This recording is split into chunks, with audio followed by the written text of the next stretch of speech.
In a world where the homeless become invisible to society, one desperate man's rejection becomes the catalyst for extraordinary change. When Robert Wilson, bankrupted by medical bills and grief, is publicly humiliated at a pharmacy counter while seeking life-saving heart medication, fate intervenes in the form of Hollywood's most humble superstar. What begins as a simple act of kindness from Keanu Reeves transforms into a movement that shakes a community to its core. As cameras flash and witnesses stand stunned, the true power of compassion unfolds, proving that sometimes heroes wear black coats instead of capes, and that seeing the invisible among us might be humanity's greatest superpower. This isn't just a story about charity, it's about restoring dignity in a world that too often looks away. The lights of Metro Pharmacy buzzed overhead, casting a harsh glow on the weathered face of Robert Wilson. His trembling fingers clutched a crumpled prescription, knuckles white with desperation.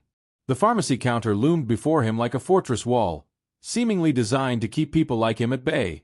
"Next customer," called the pharmacist without looking up from his computer. Robert shuffled forward, his worn shoes scraping against the linoleum floor. At 73, his once proud shoulders now hunched beneath layers of mismatched clothing. His white beard, neatly trimmed during his teaching days, had grown wild since he'd lost access to regular facilities. The pharmacist's expression hardened instantly. His nose wrinkled slightly as Robert approached. Other customers stepped back, creating an invisible barrier around the elderly man. "My heart medication," Robert said, his voice surprisingly clear despite his appearance. "The free clinic doctor wrote this prescription yesterday. Do you have insurance?" The question came sharp and dismissive. "No, but I can pay something. I collected some cans this morning." "Sir, these medications cost hundreds of dollars. We don't run a charity." In the corner of the store, a tall figure in a black coat paused between aisles.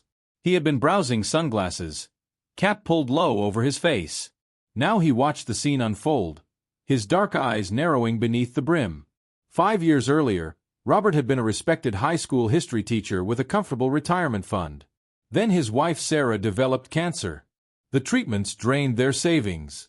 When she died, medical debt and grief sent him spiraling downward until home became a tent beneath the Harrison Street Bridge. "I'm going to have to ask you to leave," the pharmacist said louder. "You're disturbing our customers." Robert's shoulders slumped in defeat. The prescription, his lifeline, crumpled further in his trembling hand. His chest tightened alarmingly, a reminder of why he needed the medication in the first place. As he turned to leave, no one noticed the tall stranger moving closer, his face partially obscured but his purpose clear in every deliberate step. Keanu Reeves had seen enough. The pharmacy hummed with activity, customers browsing shelves, phones ringing, cash registers chiming. Yet around Robert, a bubble of silence had formed. He stood frozen at the counter, the rejection still ringing in his ears. "Sir, I said you need to leave." The pharmacist, his name tag read Jason, raised his voice. "We have paying customers waiting." Robert gripped the edge of the counter to steady himself. The room tilted slightly as his heart fluttered irregularly in his chest.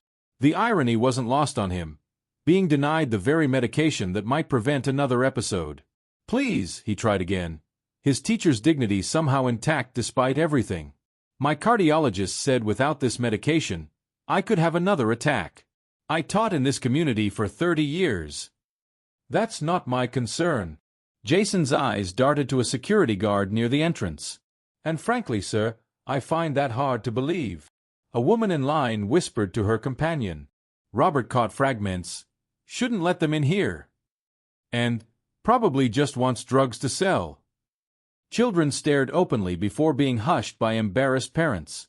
A teenage clerk behind another counter smirked. Robert had faced this before, the assumptions, the dehumanization. Each time, it scraped away another layer of his spirit. He began to turn away, prescription crumpling in his fist. The security guard started walking toward him. That's when Keanu stepped forward, removing his sunglasses in one fluid motion. "I'll pay for his prescription," he said, his voice quiet but carrying across the suddenly silent store. "And for anyone else who might be in a similar situation today." Jason the pharmacist looked up, irritation written across his face, then froze. Recognition dawned in his eyes, followed immediately by panic. You're Keanu Reeves." Whispers erupted around the store. Phones appeared as customers scrambled to capture the moment. Keanu ignored them all, focusing entirely on Robert and the pharmacist. Yes, but that's not important right now. Keanu moved beside Robert, placing a gentle hand on the older man's shoulder. What matters is that this gentleman gets his medication. Robert stared in confusion at the celebrity suddenly standing beside him. In his world beneath the bridge, movies and famous actors weren't part of daily reality. His concerns were finding food, staying dry when it rained, and keeping his heart beating another day. "I don't want special treatment," Robert murmured, pride still flickering despite everything. "But I need this medicine." Keanu studied him with understanding in his dark eyes. "It's not special treatment to receive necessary medical care. It's a basic human right." Jason stammered, caught between his previous behavior and the presence of a celebrity. "Mr. Reeves, you don't understand. We have protocols." "I understand perfectly," Keanu interrupted, his tone still gentle but with steel underneath. "I understand that this man needs medication for a heart condition, and you're refusing to provide it." The security guard had stopped halfway across the floor, uncertain now about whom he was supposed to remove. Keanu reached for the crumpled prescription in Robert's hand. "May I?" Hesitantly, Robert surrendered the paper. Keanu smoothed it carefully and placed it on the counter. "Carvedilol," Keanu read aloud. "For heart failure and hypertension. Critical medication." He looked directly at Jason. "Is there any medical reason why you can't fill this prescription?" "No, but..." "Any legal reason?" "No, but our policy with people you judge as unworthy?" Keanu's words were soft but cut through the air like a blade. The entire store held its breath. Robert felt lightheaded, overwhelmed by the confrontation happening on his behalf. 4 years, he'd been treated as invisible, or worse, as a problem to be removed from sight. Now a famous actor was defending his right to exist, to receive care. Jason's face flushed red. "I'm going to get my manager." "That would be appropriate," Keanu agreed. He turned to Robert, his expression softening. "Are you all right? Would you like to sit down?" Robert nodded gratefully as Keanu guided him to a bench near the pharmacy counter. The crowd parted for them, some customers looking ashamed, others fascinated by the unfolding drama. "Thank you," Robert whispered. "But I hate causing trouble." "You're not causing anything," Keanu replied. "The trouble was already here, in how people treat each other, in how we've decided some lives matter less than others." As the manager hurried from the back office, phone cameras continued to flash. What had begun as one man's desperate attempt to get heart medication was transforming into something much larger, a confrontation not just between individuals, but between fundamentally different views of human worth and dignity. Robert Wilson had been invisible for years. Now, suddenly, everyone was watching. The pharmacy manager appeared within moments, straightening his tie as he hurried from the back office. His name tag read David Mitchell in bold letters.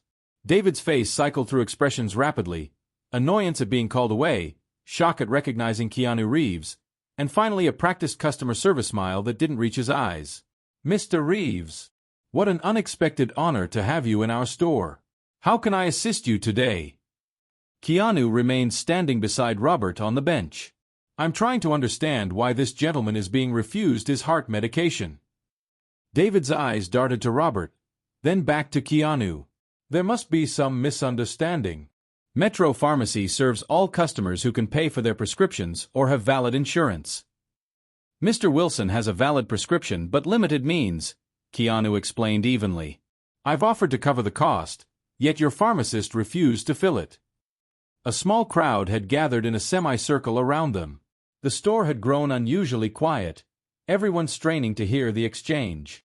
David shot Jason a sharp look before returning his attention to Keanu.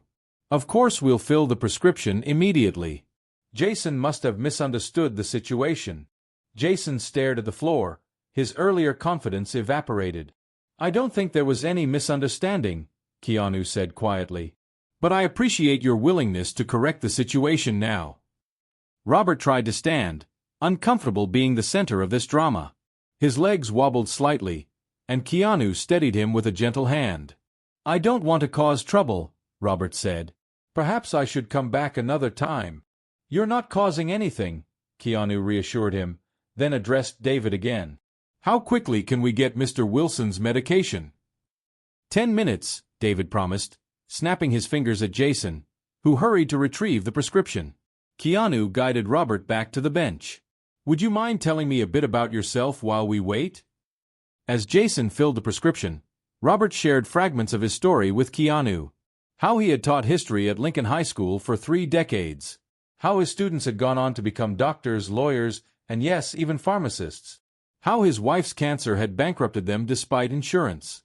How impossible it became to climb back once you fell through society's cracks. Keanu listened intently, asking thoughtful questions but never interrupting. The crowd gradually dispersed, though many customers lingered nearby, pretending to shop while watching the famous actor converse with the homeless man. The hardest part isn't being hungry or cold, Robert explained. It's becoming invisible. People look through you, not at you. Keanu nodded. I understand more than you might think. When Jason returned with the medication, Keanu reached for his wallet without hesitation. That will be $342.87, Jason said, unable to meet either man's eyes. Keanu handed over his credit card without comment. As they waited for the transaction to process, David hovered nearby. Mr. Reeves, is there anything else we can do for you today? Perhaps some vitamin supplements or... Actually, there is, Keanu replied to David's obvious relief. I'd like your business card, and I'd like your personal guarantee that Mr. Wilson will receive his medication whenever he needs a refill. The smile froze on David's face. Of course. Absolutely. Robert sat clutching the bag containing his medicine, overwhelmed by the sudden change in his circumstances. Thank you, he said to Keanu, his voice thick with emotion. I don't know how to repay you. You don't need to repay me, Keanu replied. But I do have a request. Anything. Take your medication regularly. And come back when you need the refill. He turned to David, who quickly produced a business card. If there's any problem at all, call me at the number I'm about to write on the back of this card. As Keanu wrote down a phone number, a staff member approached hesitantly. Mr. Reeves? There are some reporters outside. Someone must have called them. Keanu nodded but didn't seem concerned. Thank you for letting me know. He handed the card to Robert and helped him to his feet. Let's get you taken care of first. As they started toward the exit, Keanu paused and turned back to the pharmacy counter. Jason, I'd like to ask you for something else before we leave. The young pharmacist looked up nervously. Yes, sir. A complete inventory list of your essential medications. Heart medications, insulin, antibiotics, asthma treatments, anything people need to survive. Jason looked confused but nodded, hurrying to compile the information. Robert glanced at Keanu curiously. What are you planning? Keanu smiled. Something long overdue. Jason returned with several printed pages and hesitantly handed them to Keanu. This is our current inventory of essential medications. The first column shows the medication name, the second is quantity in stock, and the third is the retail price. Keanu studied the document carefully. Robert watched the actor's expression remain neutral, though his eyes widened slightly at what must have been the total amount. Thank you, Jason, Keanu said finally. He looked up at David, who was hovering nearby. I'd like to purchase your entire inventory of these essential medications. A stunned silence fell over the pharmacy.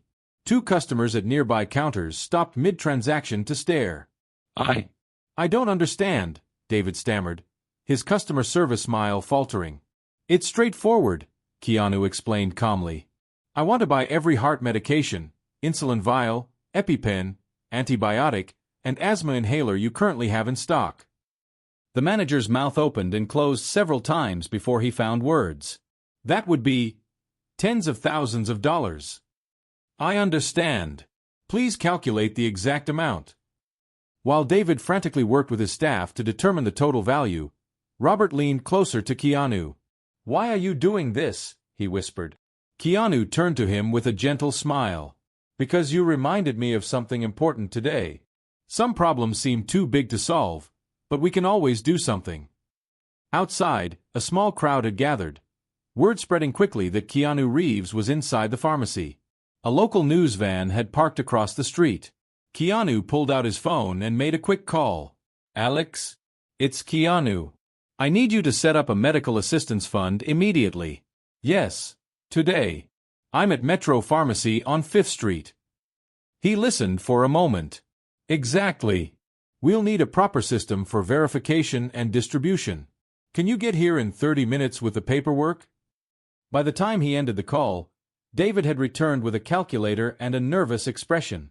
Mr. Reeves, the total inventory value of these essential medications comes to $87,452.63. Without hesitation, Keanu handed over his credit card. My foundation will arrange proper distribution through local clinics and shelters. We'll need space to coordinate this effort. Would Metro Pharmacy be interested in serving as the distribution hub? David looked stunned at the proposition. I'd need to consult with corporate ownership, but speaking personally, yes, absolutely. With appropriate compensation for space and staff time, of course, Keanu added. This needs to be sustainable, not just a one-time event. As paperwork was processed for the unprecedented purchase, customers had stopped pretending to shop and openly watched the scene unfold. Store employees had abandoned their stations to cluster near the pharmacy counter, whispering excitedly among themselves. 3 more members of Keanu's foundation team arrived, bringing laptops and documentation.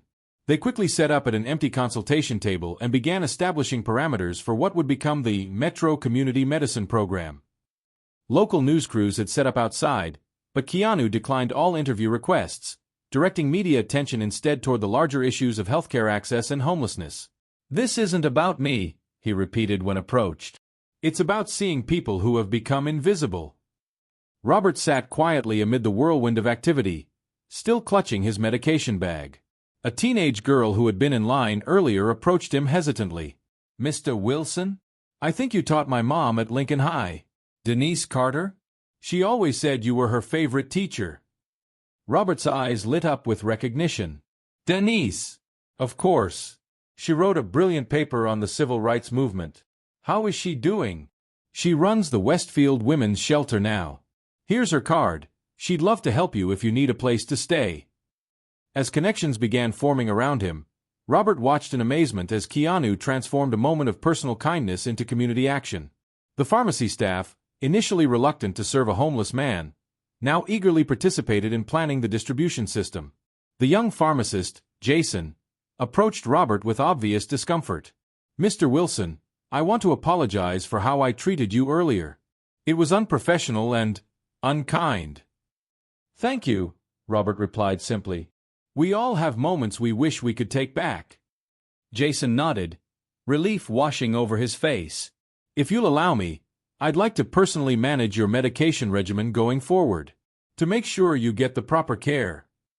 Across the room, Keanu was deep in conversation with city officials who had arrived after hearing about the initiative. The mayor herself had appeared, initially seeking photo opportunities but now engaged in serious discussion about healthcare access. The problem isn't just medication costs, Keanu was explaining.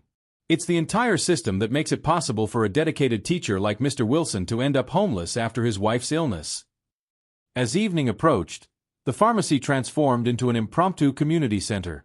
Social workers arrived to help coordinate with existing services. Local business owners offered resources. A restaurant promised to provide meals. A hotel manager offered temporary housing for those in immediate need. Robert stood at the window, watching the community mobilize around a cause that had begun with his simple request for heart medication. He felt something he hadn't experienced in years. Hope. Ready to go? Keanu asked, appearing at his side. Go where? Robert asked, confused. To get you settled for the night. Tomorrow's going to be a busy day. The Westfield Hotel wasn't luxurious, but to Robert, the clean room with its soft bed and private bathroom felt like a palace. After a hot shower, his first in months, he sat on the edge of the bed, hardly believing the day's events. A gentle knock at the door revealed one of Keanu's assistants with a bag of new clothes and toiletries. Mr. Reeves wanted to make sure you had everything you needed. He also arranged for dinner to be sent up in about an hour. This is too much, Robert protested weakly. The young woman smiled. He said you'd say that. He also said to remind you that sometimes accepting help honors the giver as much as the receiver. After she left, Robert carefully arranged his heart medication on the bedside table. He took one pill with a glass of water, feeling the weight of the day settle on him. For the first time in years, he allowed himself to cry. Not from sadness, but from the overwhelming shock of being seen as a human being again. Meanwhile, across town, Keanu met with his foundation team and local officials in a conference room hastily arranged by the mayor. The Metro Community Medicine Program needs clear guidelines, Keanu explained. This isn't just about giving away medication. It's about creating sustainable access for those who fall through the cracks of our healthcare system. City council members, initially drawn by the celebrity presence, found themselves engaged in substantive discussion about systemic problems they had long ignored. "We have programs," the city health director insisted. "Clearly not enough," Keanu responded. "Mr. Wilson taught in your city's schools for 3 decades. When medical debt overwhelmed him after his wife's death, where were these programs?" By midnight, the framework had been established. Metro Pharmacy would serve as the distribution hub for essential medications, with verification protocols designed by healthcare professionals. Local clinics would provide prescriptions. Social workers would connect recipients with housing and employment resources. The next morning, Robert woke disoriented, momentarily forgetting where he was. The soft bed, the absence of traffic noise, the smell of clean sheets. It took several seconds to remember the previous day's events.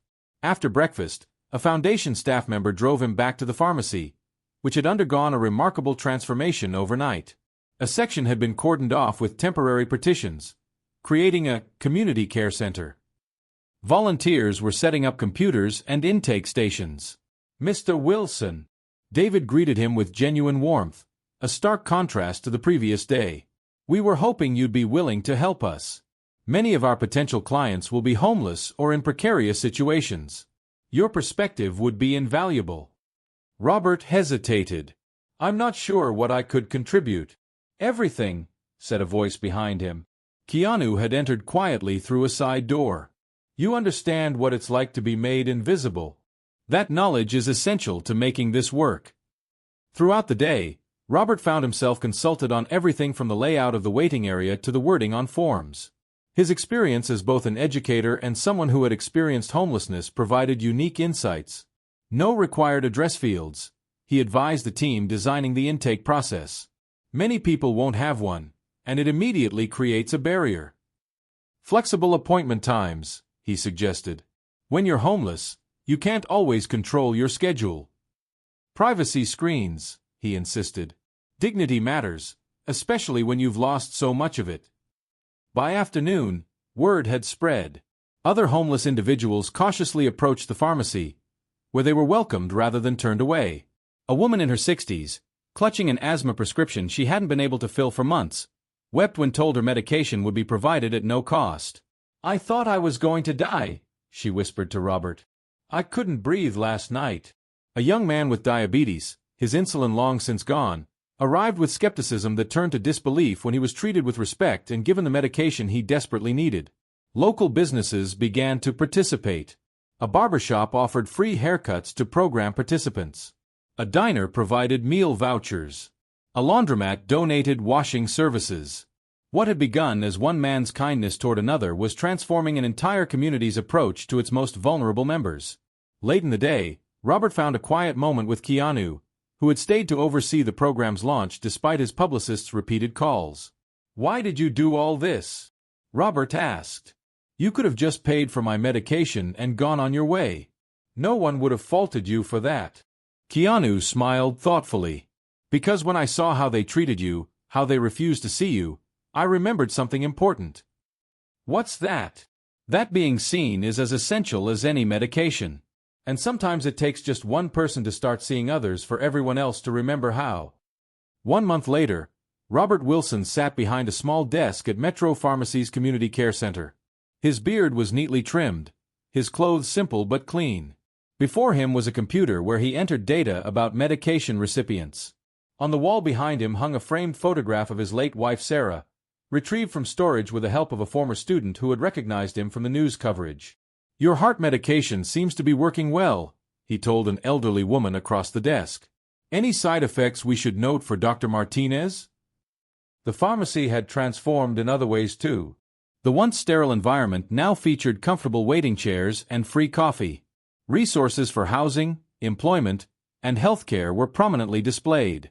Even Jason, the young pharmacist who had initially refused Robert's service, had changed, now patiently explaining medication instructions to those who struggled to understand. The bell above the door chimed. Robert looked up to see a familiar figure in a black coat slip in quietly, cap pulled low. "Mr. Reeves," he greeted with a warm smile. "We weren't expecting you today."